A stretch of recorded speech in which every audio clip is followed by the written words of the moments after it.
चॅनलला लाईक करा, शेअर करा आणि सबस्क्राईब करा। हुंड्यासाठी छळ केल्याप्रकरणी पती सासू सासऱ्यावर गुन्हा। हुंड्यासाठी विवाहित महिलेला शारीरिक व मानसिक छळ केल्याप्रकरणी किटवाड येथील पती, सासू सासरा या तिघांसह कालकुंद्री येथील ननंद अशा एकूण 4 चंदगड पोलिसात गुन्हा दाखल झाला आहे।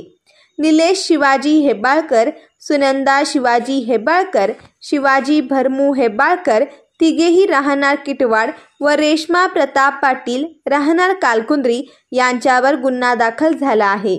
लग्नात मानपान झाला नाही, दिलेल्या वस्तू आवडल्या नाहीत, त्यामुळे पती, सासू सासरा व ननंद हे चौघेही माहेरून पैसे व सोने घेऊन ये म्हणून फिर्यादी तेजश्री निलेश हेब्बाळकर हिला शिवीगाळ करून अपमानास्पद वागणूक कायम देत असल्याने कंटाळून तिने चंदगड पोलिसात तक्रार दिली आहे।